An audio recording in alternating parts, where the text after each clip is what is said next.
Mediocre Hobbies Podcast, Episode 5, Skin, Galapox and Underworlds.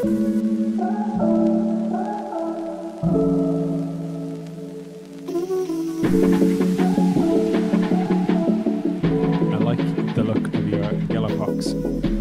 Oh yeah. I was only talking to him to Peach last night. I was like, it's one of those things that I painted, and I was surprised that I did it by the end. I was like, "Shh, that turned out good."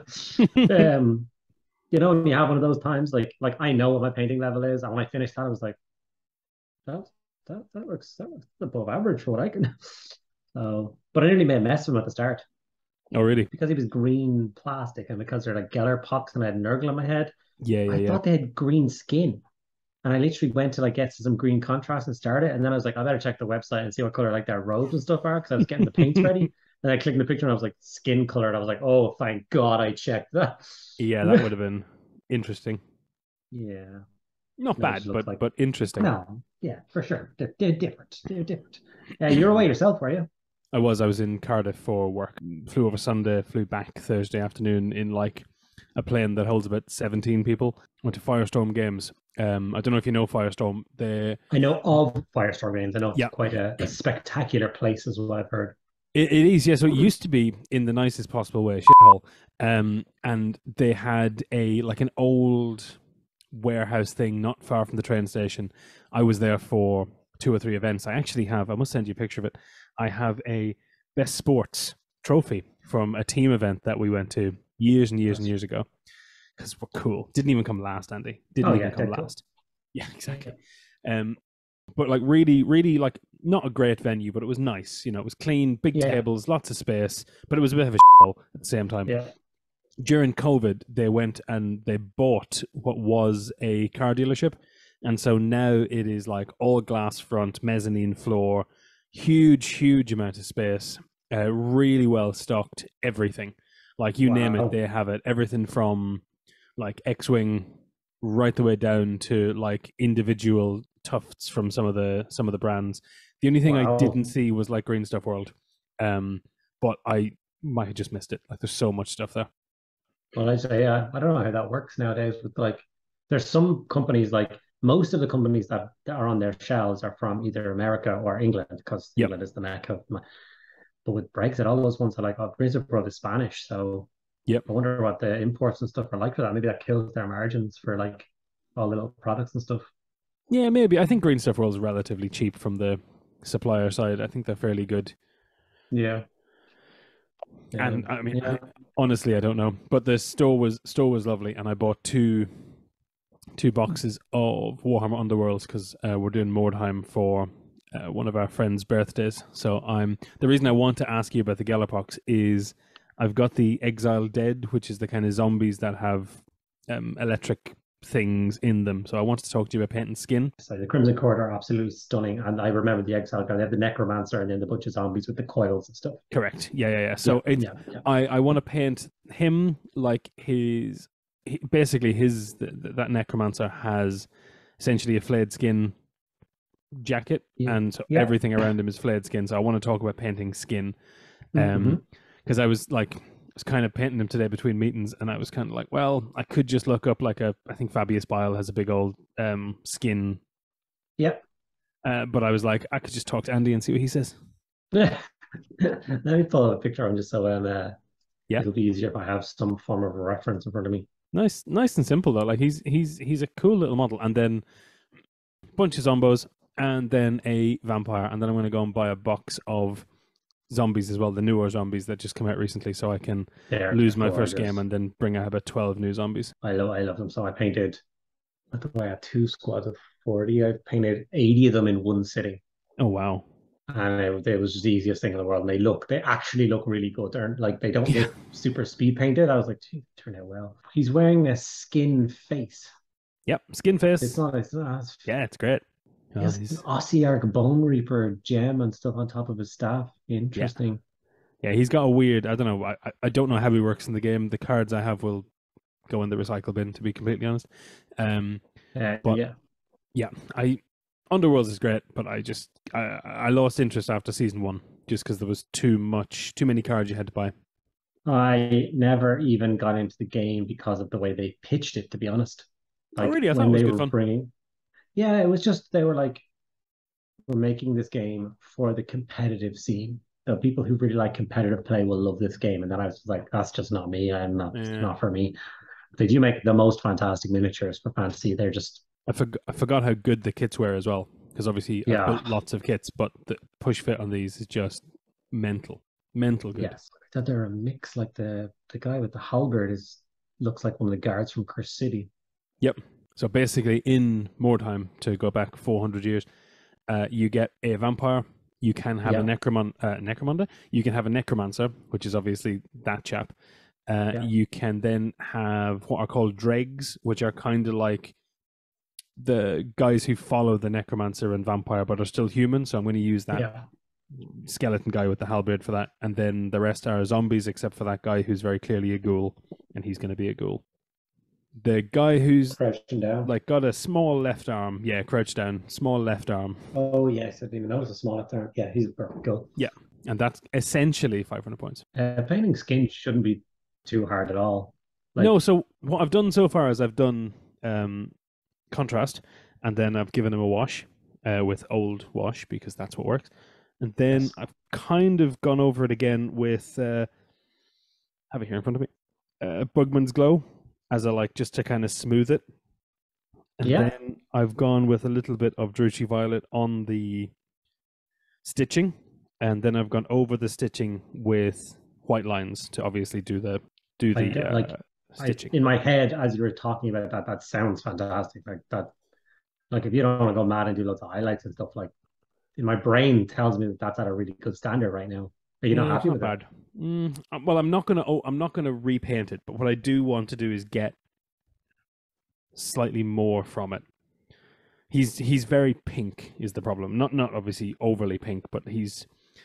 I want him to have a little bit more of a bad skin, if that makes sense. Like the reason I wanted to go and look at Fabius Bile is because I remember that one of his cloaks, maybe it's a Dark Elder Archon, has that cloak as well with like a face in it.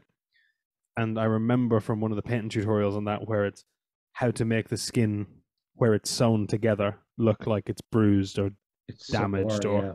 and not just use like green washes, which I'm very close to doing, but don't just want to do that, you know? Yeah, yeah, yeah. So you can go in and highlight the skin around it, but like, let's say you take the whatever skin tone you're using, Cadian or whatever, Hmm. and like instead of adding a touch of water to it, add a touch of the purple to it. Yeah. Give the skin color that little bit of a mauve as the highlight, and that'll Hmm. work. Be like when I did the Galar pox, when I was highlighting around his right hand, which has the same kind of sore red color. Yeah. That's what I did. I just mixed some of the, I was using the burgundy color contrast, and I mixed a little bit of that in with the skin color. Hmm. So I was using the same skin tone the whole way around the body, and then when I got to the hand, I just added a little bit of the Kyber Crimson to keep that like red effect going. I just Yep. highlighted it with that, and I think it turned out really well. Well, I think these models are great. I just, I don't like that they now exist in the game as like a unit of 6 guys, but that's fine. It's just the whole thing of like if you don't like underworld and you want to buy them and have a purpose for them, there you go. But Yeah. the purpose is always there. Rubbish. Yeah. Well, I mean, there's some Uh, of them that are good. There's which one of them is it? I can't remember. One of them has like a wizard and a bunch of like ablative wounds. Or maybe it's the Nurgle one. And they're just maybe. really good just because he's like a 12 wound wizard or something silly like this for 120 points or 150 Like points. out of this current season, all I own is the Crimson Court and the Black Powder Buccaneers, the Ogre. Hmm. Um, and the only one that I'd be really sad if I missed would be the Hexbane Hunters, the Witch Hunter with the dog, and so I need that in Oh my yeah, they're life. really good. They're really good. But even now, I'm looking at it, and the Ravagers are gone, and the Hmm. Starblood Stalkers are gone. I was like, oh, okay, I didn't. Okay, that's weird. Yep. The reason I got looking at these was because I wanted to do a new army, and I think I'm going to end up with Daughters of Cain. But I was originally going to go and do Seraphon. And so I went looking for some Seraphon. And I was like, well, I obviously want these cool the only new Seraphon sculpts in existence except for Croak. And they're gone. And they're gone. You know, there's new other ones coming soon.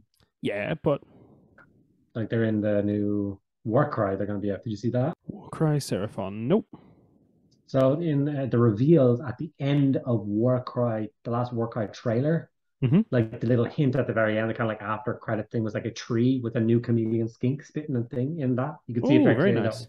So obviously there's some skinks and stuff coming for Warcry. So hopefully that'll be like a bigger warband than the Underworld stuff, if you know what I mean? Yeah, yeah, yeah, With it'll be like an with these actual 10 10 or models kind of 12 things. models, yeah. Yeah. And it Yeah, might they be a Saurus and a Croxagore and a because they can have big heavy guys and smaller guys and stuff. So it might actually be a super cool thing yeah, Seraphon to get really needs started. some new models. Yes. They were my biggest Warhammer Fantasy army. I had 14,000 points of purple What? dinosaurs. Yeah, I loved Lizardman at the time. Loved Absolutely. Decadons, and it's so good. And that army is just gone now. It's in pieces and different cases and gone and lost. And whenever they get redone, I saved things like my original metal slan is up on my shelf, and all my metal skink characters, they're all up there on that shelf, ready to be stripped and put into a new army whenever it gets redone. But yeah, we'll see. I've done that a few times now where I've saved the heroes, Hmm. being like, when I redo the army, I'll do them. And then when they redo the army, they bring out characters that are just so much more beautiful and plastic. Yeah, And I'm like like, why did I bother saving those stupid things? what's Croak on, like Yeah. 25 Yeah, like mil square or I something? have metal old Croak and I have new plastic Croak. Like, I'll Yeah, I save know. Croaks. I'll put him in a new war, never mind. Yeah, it'd be nice. I'd really like, I think that I can't even get a sentence out. I think Warhammer Underworlds has one feature that I buy every single thing for, which is if I'm doing an army. Like if I was to buy an Ossiarch Bone Raper army, I would immediately buy that unit just to Yeah. give me a little bit more variety in my tabletop. Hmm. I do the same, but not for variety, for completionist's sake. Oh, okay. I like the shelf having all of the models that our army does. Yeah. So I buy the Underworld's gangs and have them done. So I'm a bit of a freak like that. So I suppose, what do you want to talk about? Let's go with that. Let's, because I've talked to you I'm for ages. I'm easy. I mean, my purpose for doing the Gallerpox was that they're now part of the new Gallo Dark stuff. So Yeah, I'll do true. a kill team next season. Hmm. And kill team is one of the more successful things on my channel. Oh, okay.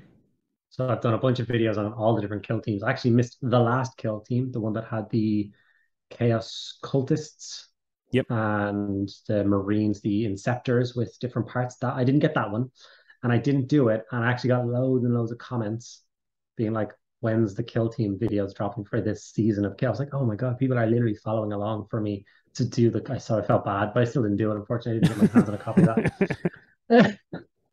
But I have the new Into Darkness beside me right now.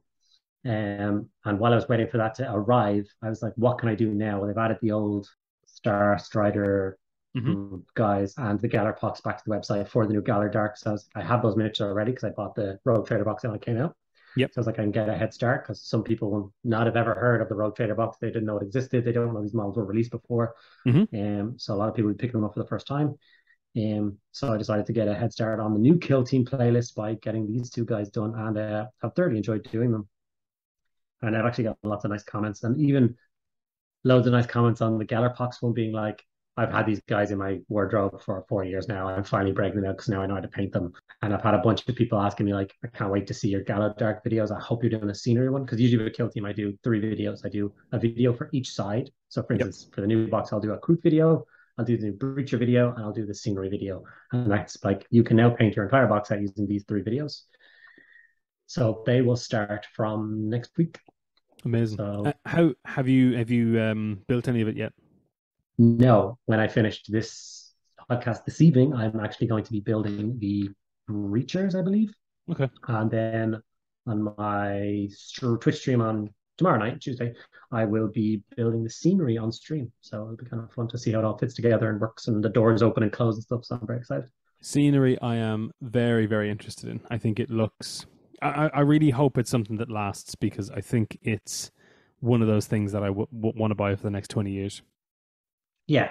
And they've done that so far with every kill team. The scenery has come out separately, but this is the first time that like the scenery is just so bespoke to this. Some people are making so I've been watching a bunch of content creators doing their videos on the Gallo Dark or the Into the Dark box set. Hmm. And some guy, one of the content creators was talking about like, well, with each new kill team box based in the Gallo Dark, you're gonna get more and more and more of this scenery. So you're gonna be able to bolster out your ship. Yep. And I think he's wrong. You think this Because is a one someone and done? no, they said they're going to like the guys had the names of the next few kill team boxes, and they're the names of the ships that you'll basically go through the Space Hulk and then hit the next ship. I Okay. think you're gonna have like Eldar corridors or Necron corridor. You know what I mean? I think they're Yeah, gonna yeah, be yeah. different ships. We're in the Imperial ship right now. Then you're gonna move into the next, so they won't like connect together or work together. You know what I mean? Hmm. I just think might disappoint some people, but I'm delighted for the idea of cool Tau broken down ship or cool Eldar broken down corridors and stuff. No, I agree with you. Um, I think I think all of this terrain is exactly what I want. I think yeah, it's proper good stuff, but everything at the moment seems to last for 18 months and then vanish. And I mean, I'm not buying as much as I used to, so I'm wondering if I'm just going to miss this one as well. potentially. Yeah, I think that like when the next kill team drops and they're dropping so quick and fast these days, it's every what it's 4 a year, so every three Yeah. months Hmm. we get a new one. So in 3 months' time, this will be. Although I don't know how if you can buy the old one now or how that still works. I don't know when they fall off, but it will disappear quicker than you think. And it will be nice. I hope they do an expansion pack for some walls and doors and stuff. I think people would buy them. I mean, So I think if anything's to go by, it's those one by one tiles that they did that you just chopped up recently for your breadboard. board, Yeah, yes, I think that kind of stuff is 100% like a thing that people couldn't get enough of when it came out, and then it just yeah. vanished. I know that was a production issue, but are they ever going to come back into stock, or are they just going to appear and then get sold out again, and then appear and get sold out? Who knows? Well, I think that's the whole thing. It does just sell out, and then like you can buy it currently. You can Yep. buy the tiles I'm and the full literally plastic just going to tiles. look for it right now. Um, but it's that whole thing of they make a decision in advance how many they think they're going to need. And man, they have to be super careful with it because Yeah. space in a warehouse right now with the amount of products they sell, how is like it's very valuable space. Yep. So if they accidentally make 100,000 too many of this thing and it's taken up, 6 meters by 2 meters of space in a warehouse that could be made up of something that could sell better, then that's a disaster. That's costing the money being there, not just it's not just not making the money, it's literally costing the money. Yep. True. Well, that was Um, Forge World's biggest problem for a long time. yeah, no space to hold. And I guess the whole thing was those plastic tiles was it wasn't needed. It was one of those like bizarre luxuries. And usually Yep. when Games Workshop gives out luxury products, like you get a paper tile version of it in the box, so you don't need these. If it's not a necessary thing, people tend to not bother buying them. They Mm. just sat on shelves for ages. But then these things came out and broke the rules. So I You just see, guess they just underestimated. I want them for Titanicus. Yeah, they're beautiful for it. You're like when I cut up the ones I use for my breadboard, Mm. I made sure that I had enough left to do a 3x3. So I still Yep. have at least a 3x3 of them and that I will never cut up or never do anything with. Like originally I bought a 6x4 because I was stupid, but I'm glad I did because then I had all the ones to cut up from my breadboard, which we should have a conversation about my breadboard because it's driving me nuts. Is it because you're trying to paint it, or because it's ridiculous? It's I've repainted the whole thing today after yeah What? yeah the floors and the walkways stayed the same and all of the walls got completely repainted because I lost my mind. I don't know what I was thinking about. I picked the buzzword cyberpunk. Yep, I know. I thought if I made a mood board on Pinterest that would immediately mean that I was capable of painting cyberpunk. Turns out that wasn't correct. I had lots of pictures of neon lights. Yep. Obviously I was going to be an expert on the subject matter then. And then I just painted away and then I started doing the glowing lights and I was like, this just looks awful. What am I doing? How does light work? I don't know. I'm not a lightologist. Did Um, you Cyberpunk 2077 yourself? yes, Yeah. like it was just so yeah. I was like, you know what? I'm stressing about this. I have a lot of work to do over the next couple of weeks, Yeah. and I can't waste days after days on this. So today I knocked it all back and I'm doing it like my Necromunda board that I've already have my one by one tile that I did as a scenery backdrop. Yep. I'm painting the walls, so the walls are all done like that. All the doors who were just like bright yellow are now all hazard stripes like they're supposed to be because Necromunda, Of and all course. the lights will just be green and red like emergency lights and stuff. And it means that when I do things like play a game of Into the Dark, I can put the walls into that board, and that'll be a beautiful backdrop for the whole thing, and it'll be super cinematic for photos and recording stuff. So I'm super excited for it now. So I went from Wednesday, Thursday, Friday last week, being like, I don't really like this. Hmm. Stopped on Friday, being like, I'm gonna see how I feel in a few days. Got to this morning and was like, I'm repainting this whole board, Oh my god. and then just set up my airbrush and just browned everything and went back over it all and just, oh, it wasn't just a, like a whim thing. I did some test photos and stuff on it over the weekend, Hmm. and it was too bright and vibrant and distracting. The models were being lost in the table. So like I Yeah, took yeah, yeah. photos of my Gallo-Dark Galapox on him, and then the pictures were okay, and I took some pictures of my Galapox on the other Necromunda board that I had, and that's what I used for my pictures on Instagram today and stuff. And I was like, it is so much better looking. Like it's just the models, like it has a cool background, but it doesn't detract from the models that I'm taking the pictures of. So in the house that we rent at the moment, it's a weird house. So it used to be a shop, apparently, a long time ago. Then there's like a weird extension, and then there's a bigger extension out back. But the last extension out back is the, like, let's just build it as cheap as we can. So the wall outside has this really lovely concrete finish, shall we call it? But it's absolutely gorgeous to take photographs of models against. Oh, really? So Oh. every time I take a photograph of something, it's out against that, and it just looks so good. It's got texture to it because it's concrete, Yeah. but it doesn't have anything to kind of draw your eye. Every time I take a Yeah. photograph of something, now it goes up there. And some people do have that. They've got those quirks of how they take their photographs. Like, I don't know if you know Jur. You probably don't know Jur, actually. Jur's a friend of mine. Mhm.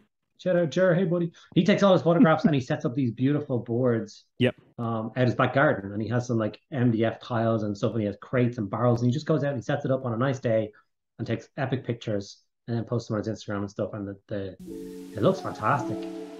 If you want to follow Mediocre Hobbies, you can follow me under that name, Mediocre Hobbies, on Instagram, TikTok, Twitch, Twitter, Reddit, most importantly, YouTube. I'm everywhere. Think of social media, I'm on it under the name Mediocre Hobbies. So yeah, follow along.